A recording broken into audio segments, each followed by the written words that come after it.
You know, one of the biggest surprises I had when I moved to Canada was how people say sorry. Back in Cebu, sorry is... How do I say this? Up for debate. You say it, but you also make sure the other person knows they messed up. The Cebu way, hey, sorry, okay? But it was really your fault? It's like a sorry with a condition. You're only saying it so they don't get angry, but you're also making it clear, I'm sorry, but you're crazy. Now, Canadians, oh, they're totally different. These people will apologize for anything, even if someone bumps into them. One time I was walking in a mall and I accidentally bumped into this older Canadian lady. Guess what? She apologized to me. Her, oh, I'm so sorry. Me, oh no, I'm sorry too, ma'am.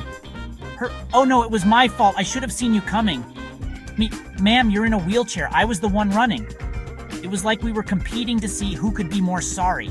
In Cebu, if you bump into someone, it's an argument. Hey, watch where you're going. Listen to yourself. It's like you don't have a butt. But here in Canada, it's a sorry battle. If you bump into a Canadian, you both just stand there like, sorry. No, I'm sorry. No, I insist. I'm more sorry. By the time you're done, it's like you're confessing to a priest. Father, I have sinned. I didn't say sorry fast enough. So now I get confused sometimes.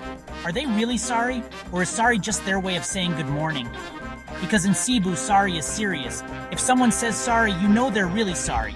Like, sorry man, I stepped on your face. But in Canada, sorry is just like breathing. Pauses, looks around, whispers conspiratorially. I think Canadians are born saying sorry, as soon as they come out of their mom's tummy. Wow, sorry mom, sorry doc, sorry for the mess.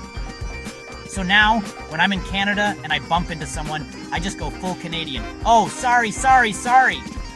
But in my head, I'm thinking, dang it was your fault.